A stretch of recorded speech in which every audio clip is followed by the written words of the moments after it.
Good morning, good afternoon, or good evening, wherever you are. A warm welcome to all of you who have joined us today for this virtual academic program on national security strategy development and implementation in Africa. My name is Luca Byung-Deng Kual. I am the academic dean at the Africa Center for Strategic Studies and the faculty lead of this program on national security strategy development and implementation in Africa. And I will be moderating this session. Let me now, before I introduce the panelists, let me introduce you the program objectives generally.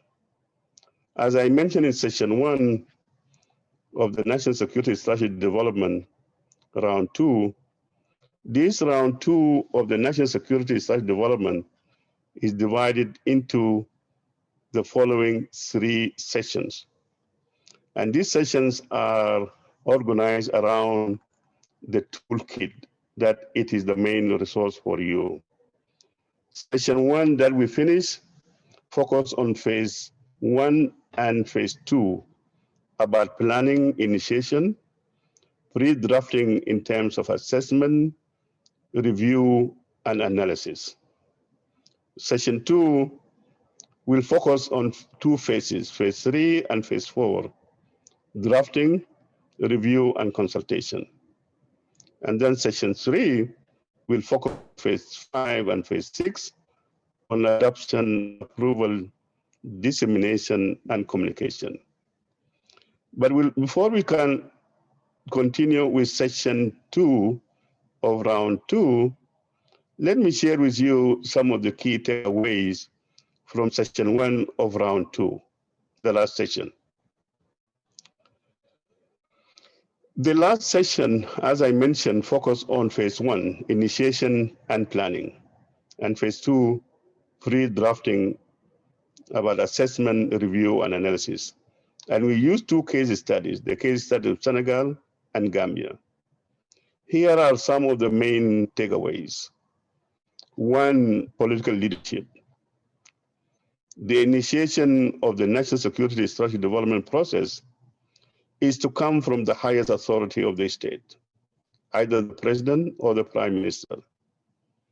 Even though in some instances, the parliament may initiate the process, the endorsement and buying in of the head of state is critical to the success of the national security strategy development process.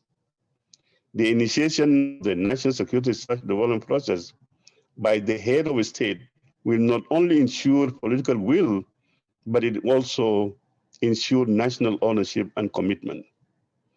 Keeping the political leadership abreast with the success, with the process of the national security strategy development is critical to ensure sustained political commitment and support to the process. 2, national vision, national values, and national interests. Before commencing the process of drafting, the drafters should ascertain first the national vision, national values, and national interest documents that will guide the entire process. These core documents are often found in the national constitution, national development plan, national laws, or political settlement or public policies documents. If such documents are not available, national security strategy development process may provide opportunity to articulate such elements through an inclusive and participatory process, particularly the national vision. If such documents are available, such document may be subjected to review during the national security strategy development process.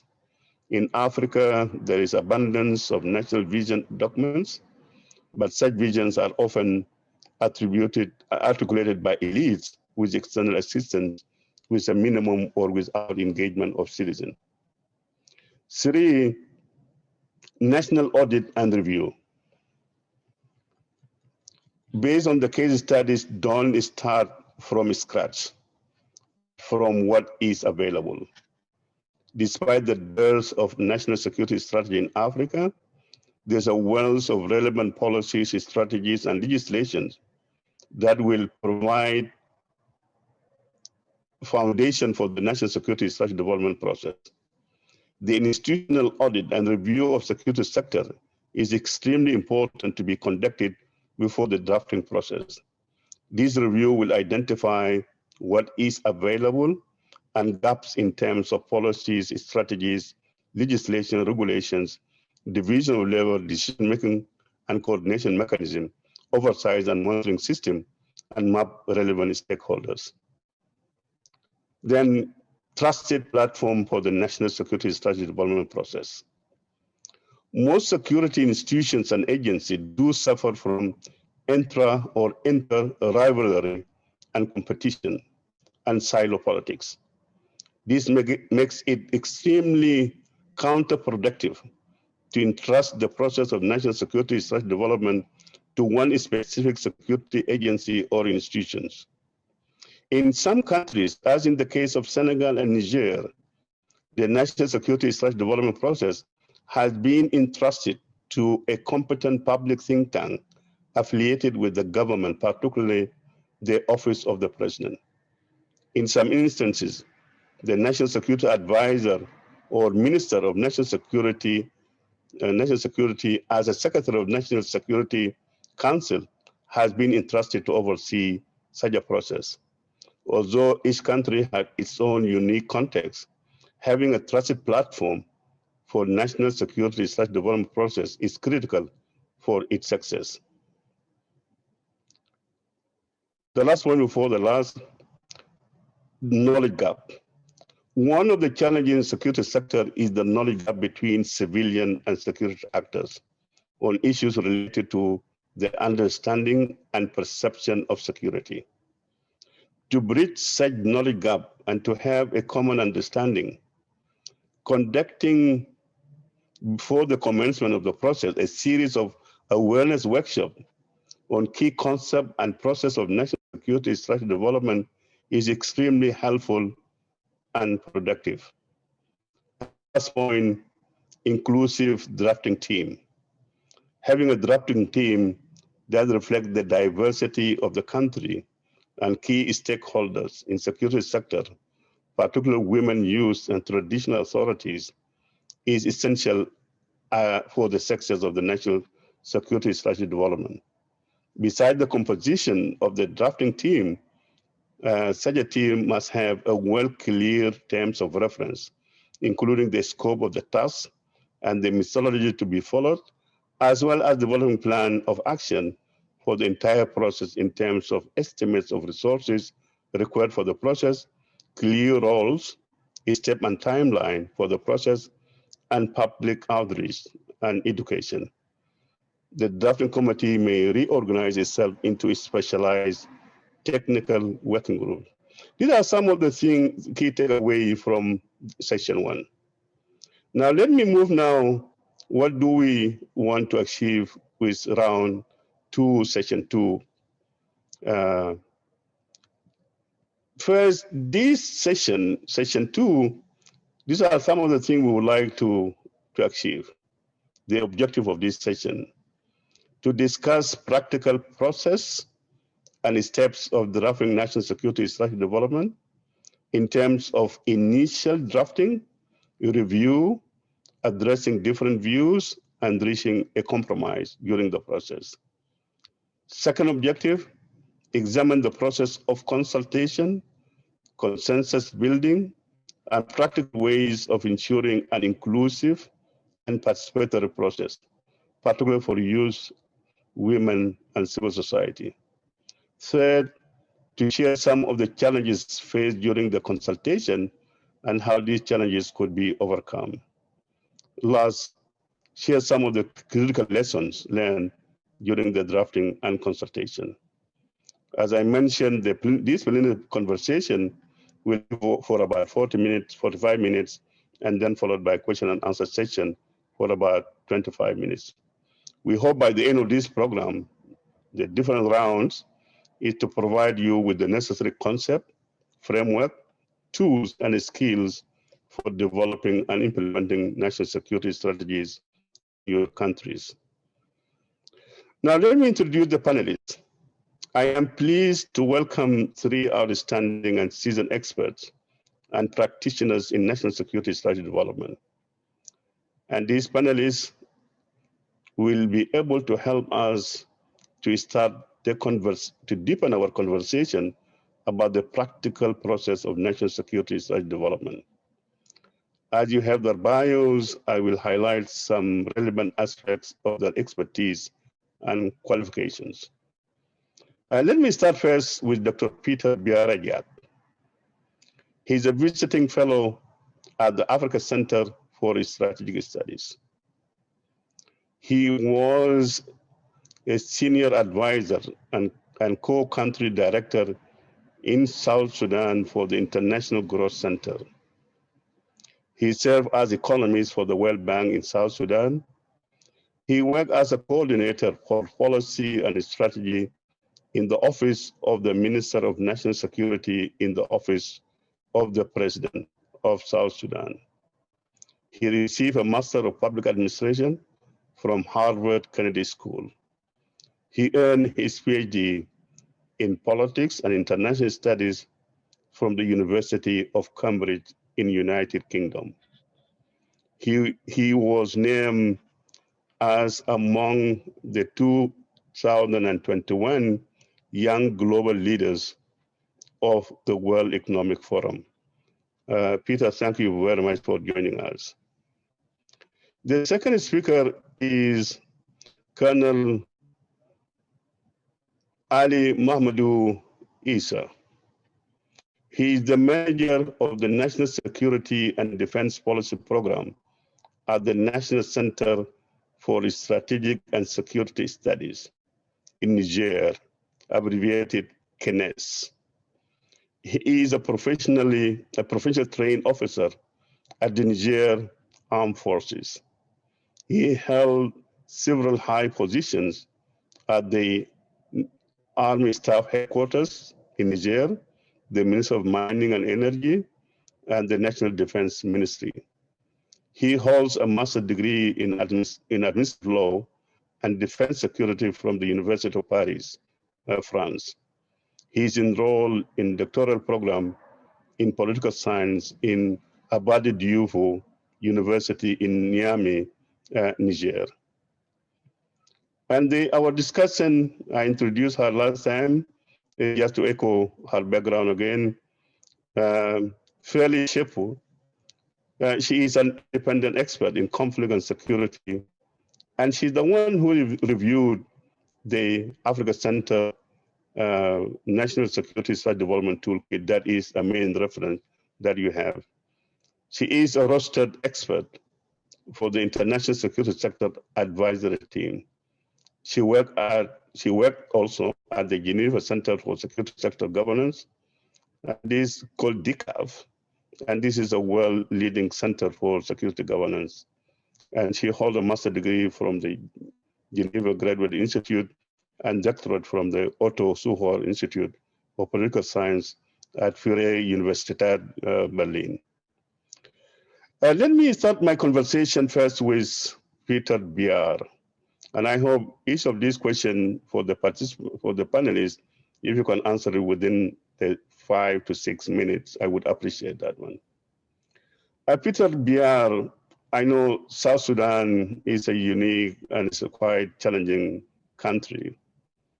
And given your engagement in the process of developing national security strategy in South Sudan, can you briefly share with the participant the process and the steps for drafting national security strategy development and national security strategy in terms of initiation, drafting, feedback, addressing different views, and reaching a compromise? So Dr. Peter, you are welcome. Please, within 6 minutes, I would appreciate. Thank you very much. Well, thank you very much, Dr. Luca, for your generous introduction, and thank you for moderating this important discussion. Let me also extend my sincere thanks to the Africa Center as well as the participants that have gathered for this discussion. When we started this process in South Sudan, it was immediately after our independence as a new country. Our experience as part of the Sudan, has been shaped by some of the challenges that we have all seen in the security sector, where the security sector is largely used to protect political regime. So when we got our independence, we wanted to start this on the right track. When the process is started, the first thing that happened after the minister had established its office was a request that came from the parliament. The parliament has a subcommittee on security, and that committee sent a letter to the president requesting him that there be a process for the establishment of national security architecture, particularly in the form of drafting a national security policy and strategy. What happened from there was passed on to the minister, and then inside the office of the minister, we began the process of drafting the concept note and the term of references for such a process, including identifying a number of individuals across different security agencies that can lead this process. So the minister put together an initial team of 13 people composed of experts from the Ministry of Defense, Ministry of Interior, and the Ministry of National Security. And with the term of references, this was now taken back to the cabinet. So at the cabinet, it was reviewed, some comments were added, and then the term of references were finally endorsed. Now, this process now allows for the minister to officially now establish the National Security Strategy Development Team. And we had 13 individuals, some of whom were in the secretariat, some, as I mentioned, from across these ministries. Then also we had focal points. Every ministry in the government of South Sudan was asked to nominate someone that would be a focal point that will work directly with the drafting team. The same thing with the states government. We have 10 states in South Sudan, so each of the 10 states was asked. The governor was sent a letter to nominate someone very senior, either a minister of law enforcement and local government, or a security advisor to the governor, to be a coordinator and a focal point at the local level. After this, we started the drafting process, and the first thing we did was to gather some of the internal documents that we had inside the country. Of course, as you mentioned in your introduction, we started with looking at the Constitution. We had by then the South Sudan Development Plan, so we also consulted that document. We look at the Vision 2040, which was a high-level document that articulated the aspirations of South Sudan 30 years from the time of independence. And then we look at the other sectoral policies, some of the legislation from the defense, from the interior. We review this. And after that, also, we consulted some of the documents from the regions. So we had access to some of the documents from Uganda, from Ethiopia, looking at some of the security and foreign affairs strategies. Now, after a few months of the committee working and debating and negotiating, we finally reach a zero draft. This is the initial draft. So if you look at your toolkit, this will be referenced from page 24 to 31, where you kind of put a skeleton of what the national security strategy will look like. But also during this process, we made a clarification because our mandate was very broad. We were tasked with drafting both the national security policy and national security strategy. And we had to make a decision about how we were going to do this. So the decision that was made was that we were going to start with drafting the national security policy, and then we will do the strategy later. So after this now, we invited all the focal points from the different ministries of the government, as well as those at the subnational level, to come to Juba, where we presented to them the zero draft. And then from there, we now developed a comprehensive consultation programs where now we began moving to every state. And at every state level, our consultations involved three days in the state. The first day was devoted to the executive. So we consulted with the the Council of Ministers, and the different bureaucracies within the government. The second day was devoted to the Parliament and the judiciary, involving members of Parliament, their staff, and also members of the judiciary at the state level. And the third day, which was really the most fascinating of all the consultations, involved consultation with the youth, women, civil society, as well as traditional authorities. A lot of different views came up because we were becoming a new state. Although we had a constitution, this constitution was a transitional constitution. So things like national interests, core values, although they were in the constitution, they were done by elites, as you were mentioning in your introduction. And it was now a time really for South Sudanese to review what do they really consider as core values, national interests. So a lot of different views came. And when we returned to Juba, we continued the consultation at the national level with all the ministries, the army, the police, the national security, the parliament, and the judiciary. And a lot of different views came in. And it was really a very first time that South Sudanese were involved in such an intense negotiation, and also a process of compromise of trying to build a consensus on what are the core values, national interests, and some of the core threats that face the Republic of South Sudan. Thank you very much. Thank you very much, Peter. Maybe just to follow up what you say, the challenge of building the consensus, given the fact that people may have a different views.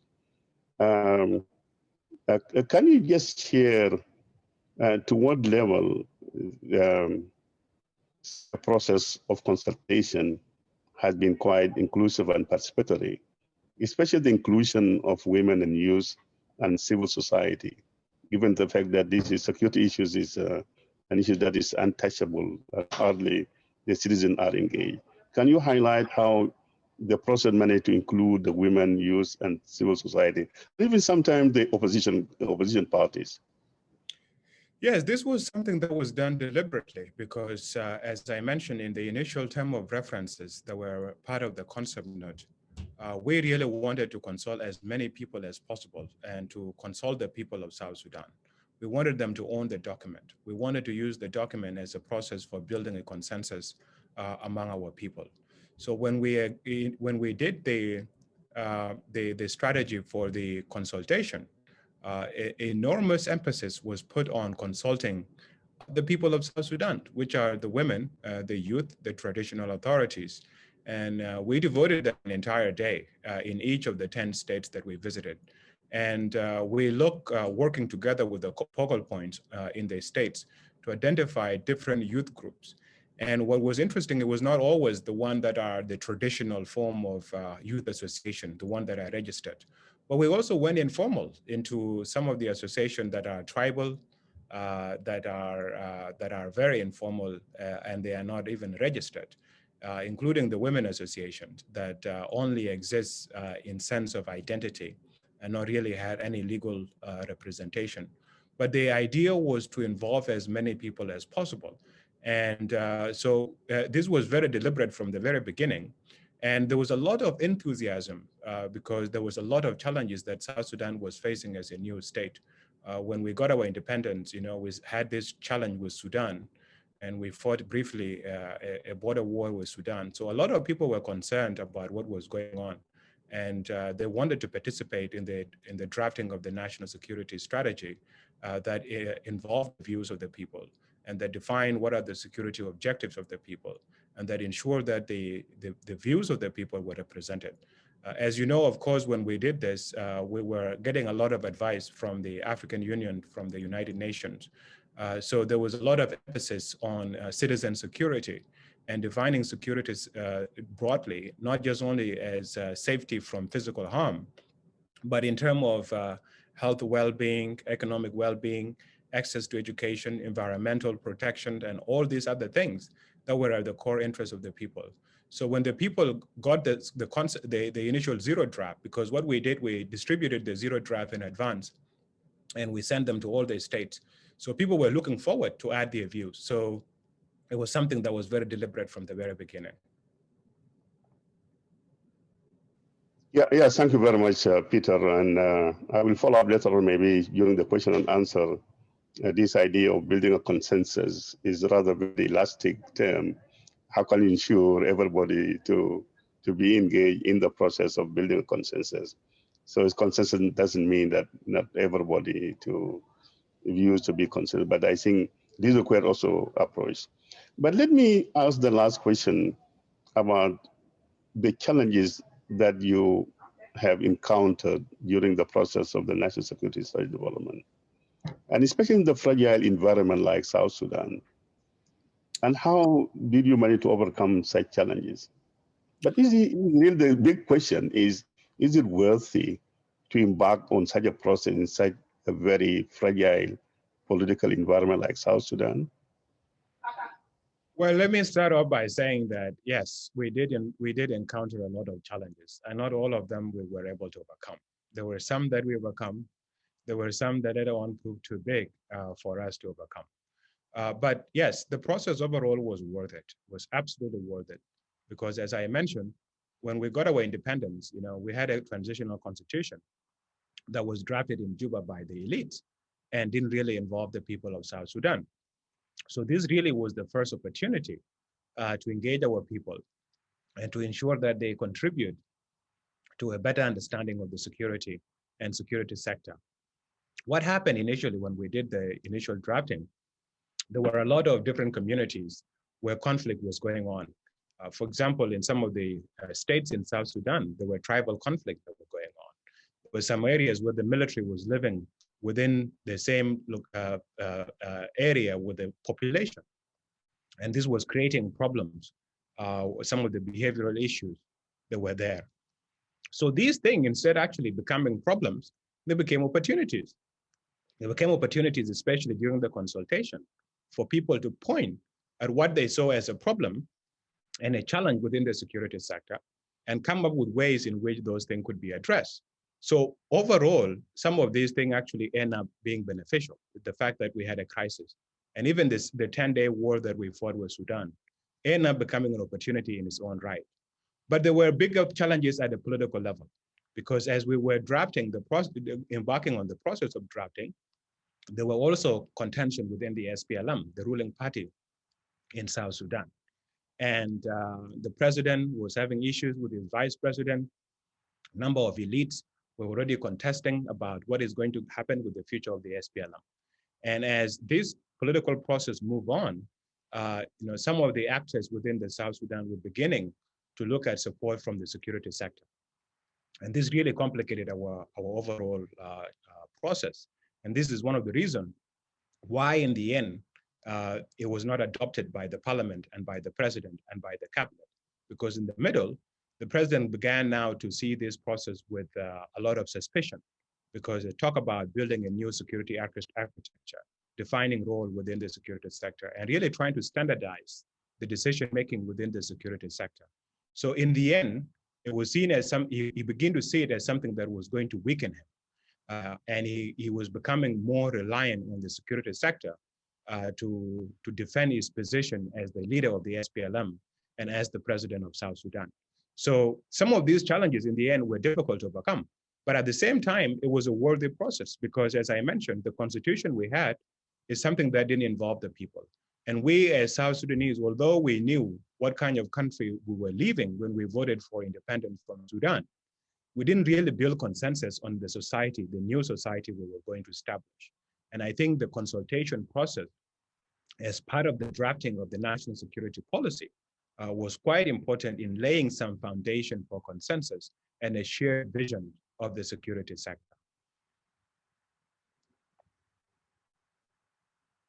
Peter, again, I want to very specifically, was it worthy to have such a process under such a fragile and with political instability to start the process of drafting national security strategy? Absolutely, Dr. Luca. As I mentioned to you before, this process was absolutely worth it. I mentioned to you how we as a new nation that was emerging from conflict, that were facing a lot of internal conflict inside South Sudan, where different ethnic groups were fighting, where different rebellions were fighting. we had to define what were some of the fundamental challenges of South Sudan. And that required building consensus. That also required defining what were going to be the relation between the military and the civil population.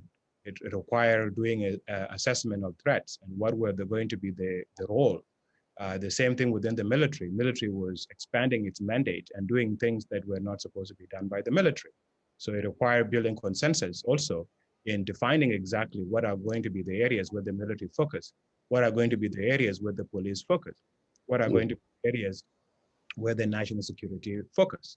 So those things were quite important as a new state to build consensus on. And although later on, we never really came to the finish line, the consultation process and building consensus with some 5,000 people, it helped us kind of at least lay a foundation of what are the core values as our people, leave alone what is in the Constitution, because what is in the Constitution was decided by a limited number of elites at Juba level. But now we were consulting with our people to define what do they believe to be their core values? What do they think are the national interests of South Sudan? What do they think are the threats, both the domestic threat as well as the external threat that the country faced? This thing was something that people decided. And although in the end, the process was never finished, it was worthwhile because it allowed our people for the first time. And I think that since then, there has never been any program like that in the country that tried to consolidate the views of the people of South Sudan. And it also involved, consensus. As I mentioned, some of the states, there were issues of land and there's the issues of conflict, inter-ethnic conflict that were happening. And it brought these people together in the same room where they have to talk and agree on what are the values that they share together. What are the things that bring them together? Although they know the things that divide them. So all in the end, as I mentioned before, this was extremely worthwhile process. And although the politics complicated, it was beneficial for the people of South Sudan. Okay, thank you very much, Peter. And I think I just want to echo in round one, this is one of the issues that we discuss. National security strategy development is for all contexts. Even in a very fragile situation like South Sudan, as Peter mentioned, indeed, this could be even the reason why you may need to have such a conversation, a national conversation, and that could create a space that people to discuss critical issues. So thank you very much, Peter, for such elaboration on the case of South Sudan. So if you can make it in South Sudan, I think you can make it anywhere, the national security strategy development. Now, let me move now to Colonel Issa. I know you have been engaged in Niger in the process of the national security development, and it is a work in progress. Can you briefly share with the participant, as I asked Peter, the process and step taken for the drafting of national security strategy in your country in terms of official drafting, feedback, addressing different views, and how you managed to reach a compromise in the process? Colonel Issa, you are welcome. Merci, Monsieur. Thank you, Mr. Luca.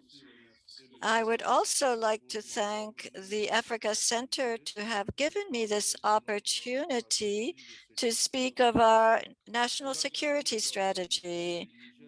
I am from Niger. It's a country of West Africa, which is about 1 million square kilometers with quite many long borders. And so we are in the middle of different difficult zones, areas with a lot of trafficking coming through our borders. So Nigeria lived through two difficult periods during the period of independence from 2010, where Nigeria had different civilian and military regimes. Today, the second period from 2011 to today has seen a political stability. And so we are going to leading towards democracy. And the President Ibrahim is seeking good governance under his leadership. To come back to the question of Mr. Lico, with the emergence of security in the Sahel and the impact on Niger, the authorities felt it would be useful to review the national security paradigm and to have a holistic approach. And therefore, there was the drafting of the strategic security document. And within this document, we can see a focus on security. And within that, there are certain actions to reinforce the defense and security of the country. And it was recommended to develop a national security strategy. And for this, at the national level, we developed terms of reference. And to have a foundation for these policies. We had a forum that brought together many points of view from Niger, and we started the process. The leadership was the responsibility of the CNES, and I was at the head of this program to develop this strategy. We had, we financed within the budget, we put aside a financing to support this effort. There is a pilot project. We have a technical committee that includes civilians and military entities, people representing the ministries, all of those, and also in the technical committee. We have a group of national experts who are responsible for the drafting of the document. So in terms of our national security policy, we had to do a diagnostic of our situation. So we had two stages for our document. So we looked at the existing documents, the Constitution, all of the regulatory texts that existed, and this allowed us to bring together all of the documents that we could use to help us. We developed a plan in the 8 regions of Niger. We collected information from the 8 regions, and this included administrative authorities. We had a focus group with women, with youth, with civil society, media, and with all of this work of consultation with different groups, we drafted a document, a diagnostical document. And this is a basic foundational document which allowed us to enter the drafting phase, because there are several phases. There's the policy, there's the strategy, but there's also the context that we tried to look at, the national context, regional context, and also the international and regional context. So this foundational study allowed us to prepare the draft. There are 4 parts to this. One part was on strategies and policies of national security. And afterwards, there was the context, the framework for strategy, security strategies. And then there's the implementation of such. So those are the 4 parts of our document. But we have not yet done the 0 draft. What we are planning is to draft a plan for each part. For the first part, for example, on the policy and strategy foundations this will take into account all of the concepts, the definitions, the values, the visions, And once we have developed that document, it will then go to the stage of to be considered. It will go to technical work groups, and it will be reviewed by these technical committees. And they will review it and validate it, and then it will go to the second part of our drafting process, which is the development of the context, national context, anything that can impact the security sector, and from threats coming from within or from without. And at the level of this committee, the technical committee, we can review the document. So all of this work will lead us to a zero draft. And this work will be done in workshops. Once all of these notes are united, we put them together in the zero draft, which will then be looked at for national validation. This document will become the project paper for a national security document, and to then adopt these policies. Yeah, thank you very much, Condoleezza. Maybe just let me follow up on the process. I know the process in Niger is still in work in progress. You have not yet finished, but you have started a long time ago. Can you just give us example of how you manage to include in the process some of the stakeholders that are usually left out in the security sector in the process of the development of national security strategy, particularly the women, youth, and civil society? How do you manage to include these sectors of society in the process?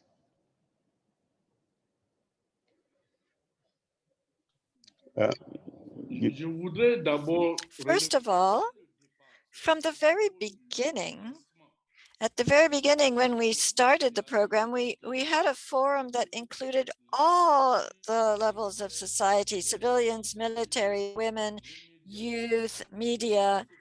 And during this forum, we already had a first take that allowed us to exchange and share information. Each part was able to present their points of view and as to how they see security in terms of, then we had a very clear mandate in terms of these consultations. Everybody, military, civilians, women, young people, we always had a pattern to follow. We had focus groups with all of these different groups like women and youth. We always made sure that they would have time to be included. At each stage of our process, each stage of the process had to go through a validation process. And that's where we were able to come to conciliation, and with the women, with youth, and also with civil society. So with each of the states of the country, we had these kinds of exchanges, inclusive exchanges. And for example, we had a number of workshops that analyzed the results of this, and were able to validate the document. So really throughout the process, the work needed to be reinforced, validated, and this is what the work that we have undertaken from the very beginning, the very onset. Thank you very much, Condoleezza. Just for the participant, please, if you have questions, you have the time during the process of conversation to write in your question. And later on in our questions and answer, you will have a chance also of asking your question directly by raising your hand the function that is available in Zoom. Colonel Asa, the last question, I know you must have encountered so many challenges so far during the process of drafting national security strategy. Can you share with the participants some of the core challenges and how did you manage to overcome those challenges? Just briefly, please. Yeah. Donc, parlant de défis, So obstacles, in terms of, there was the financing of the process. That is an obstacle, of course, because we based our strategy on the national budget. So we had to respect the budget that existed. So we needed to find the financing for this. In terms of the actual work, there was the difficulty of conciliation between the military and other groups. We're in a country that has known so many regimes between civilians and military who were sharing power or not. And there are often difficulties in finding conciliation between these two groups, military and civilian.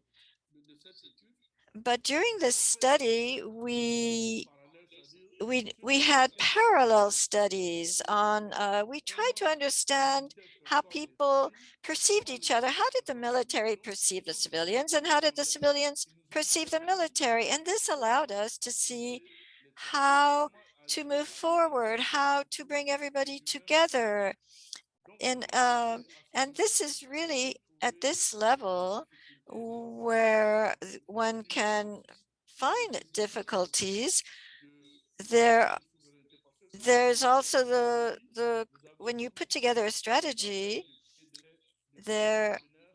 you have to also take into account the partners who are helping. And we wanted to see how we could take into account the support of the partners, but also maintain our own sovereignty, state sovereignty. So there was that issue as well. We have an international and regional context for all of this. And there are already strategies in place for those international and regional entities. So how do we bring our own strategy into play within that existing framework? So first of all, we took advantage of an opportunity to, as you know, in terms of the presidency of the Republic, we tried to bring together and mobilize all the different synergies which allowed us to see and to understand all the different positions of people. We consulted a large number of people and we really sought to get consensus at every level. And this allowed us to overcome a number of difficulties that we faced. So in terms of this idea of putting oneself in the other person's shoes, this was extremely helpful.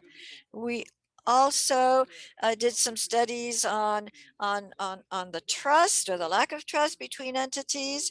And what I can tell you, Mr. Luca, in terms of how we were able to overcome certain challenges, these are the means that we used. Thank you. Thank you very much, Colonel Asa, for such elaboration and for the participant. This is a good example, and you may need to relate also to the toolkit. This phase 3 and phase 4. Now let me turn to Fairlie, Dr. Fairlie. I think based on these two case studies, and based on the some of the case studies reviewed in the process of reviewing the National Security Strategy Development Toolkit, can you share with the participants the key element in phase 3, that is the drafting, and phase 4, that is the consultation and review, the key elements in this phase?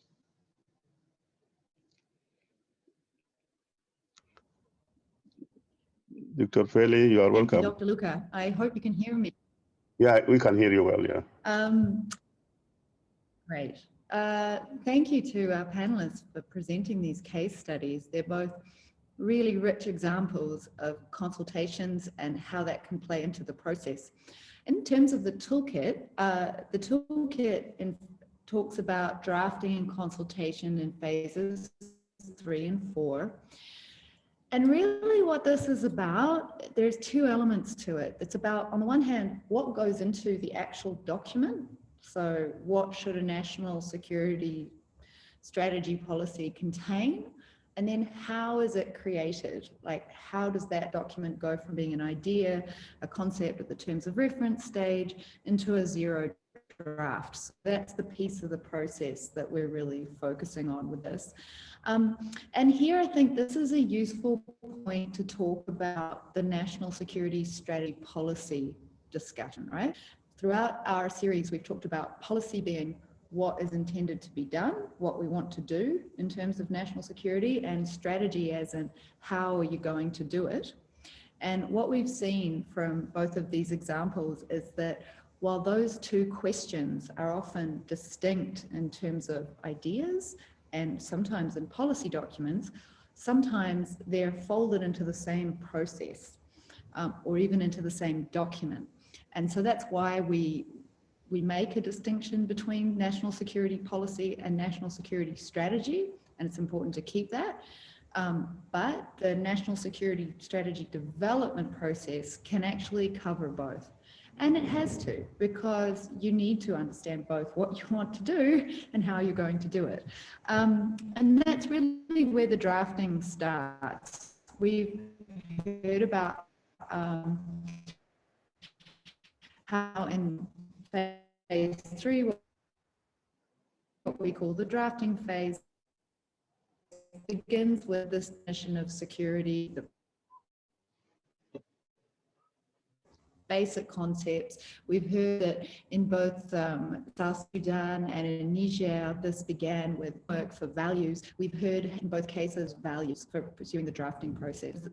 Also, or one opportunity at that moment is also to adopt a holistic South Sudan, the usefulness of considering security beyond just defense and military affairs, beyond just territorial integrity of a state, and looking at human security, the security of the population, a broader sense, a more holistic vision. So that's that part of the document that includes those key definitions of security. And then you come to the part of once there's a sort of value, what interests are at stake, what threats are immediate, what are the opportunities for moving forward with this. And this analysis, context analysis, which we just heard about in the case of Niger, is also really important in developing a vision for how national security should be provided. And that's really the sort of the more policy part of the NSSD process. And what it needs to result in to move to the strategy part is a really clear statement of priorities. Because security is an enormous question, and especially in fragile contexts, there's a need to do very many things at the same time with very limited resources.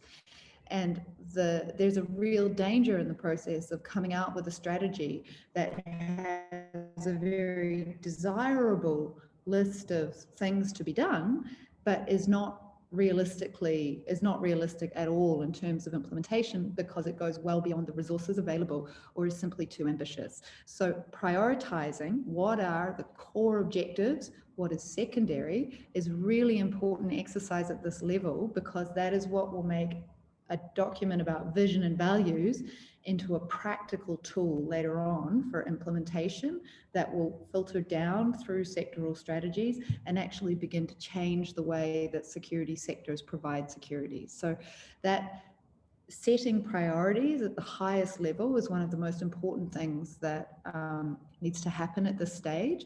And that's part of where a national security policy begins to create the foundation for a national security strategy.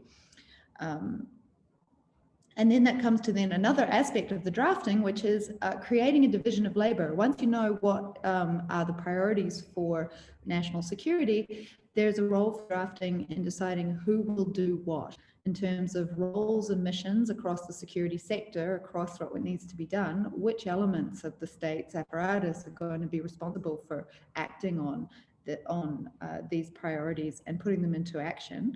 And then that also leads to a question about coordination and cooperation. Are the necessary mechanisms foreseen in all this for the security actors to get what needs to be done in place?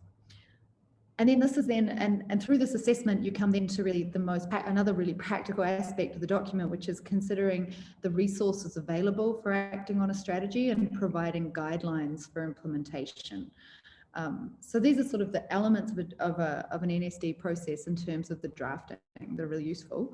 And then there's questions to be asked about all this in terms of the whether or not it can be put to work immediately with the capacity of the security sector. Given what the priorities are, given what the vision and the values are, is the security sector as it exists today capable of performing those roles and missions? What would need to happen in order for that to become the task? There's a link there to security sector reform. And also what mechanisms are in place for democratic control and for ensuring effective management and oversight of these missions as they go forward. And that's where we get into the zero draft, which we heard about also in the case of South Sudan and Niger. And at this stage, in the toolkit, we talk about this stage then as public consultation. But as you've just heard, there are other ways of approaching this. Dr. Luca? Okay, thank you very much, Dr. Fairlie. Maybe just to zoom in again and then on this issue of the challenges during the process of these two phases, phase 3 and phase 4. But in particular, and based on not only these two case studies of Niger and South Sudan, but other cases, and based on your review of the toolkit, how can we really ensure the engagement of citizens in the process? And how can you build a consensus and a situation and how to overcome such challenges? And yeah. Thank you. It's a really important question. I would say that there are two big challenges in when it comes to consultation. The first one is kind of logistical. It can be time consuming, it can be complicated, it can be costly in terms of resources.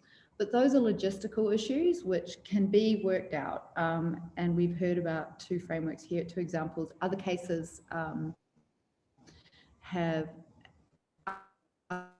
other ways of solving the consultation, being sort of targeted regional constitutions that make use systematically of subnational bodies where, for example, regional national security committees exist, or there might be local or even municipal administrations that can be consulted. Some processes ask for written submissions.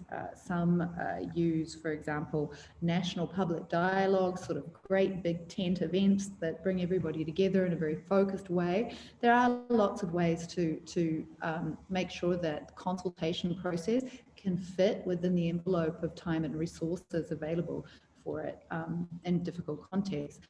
The biggest challenge, I would say, is that oftentimes the people who are in control of the national security strategy making process don't believe that consultation is important.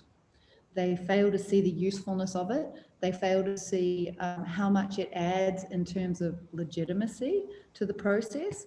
They fail to see how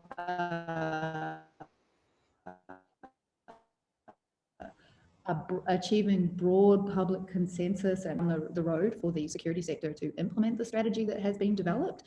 And also at a broader level, they fail to see the usefulness of using a consultation process as an opportunity to change public attitudes and to change cultures within institutions that are actually fundamentally damaging to national security. Things like whether it's security institutions that don't recognize themselves within a system of democratic security governance, or whether it's certain parts of the population who don't see perhaps security in an inclusive way, missing out on making the most of that opportunity for a process of national consensus building is really a shame. So that's I think probably two of the challenges that a lot of these processes confront, but both of which can have been overcome in other cases and can be.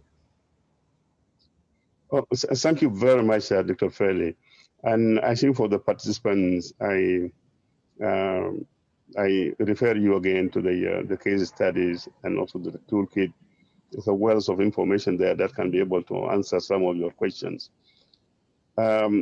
Really, I just want to thank on your behalf and on behalf of the Africa Center, the three panelists for the great work they have done. At least they managed to explain to us the two phases, drafting and then the consultation and review. So thank you very much, Dr. Peter, Colonel Issa, and Dr. Fairlie.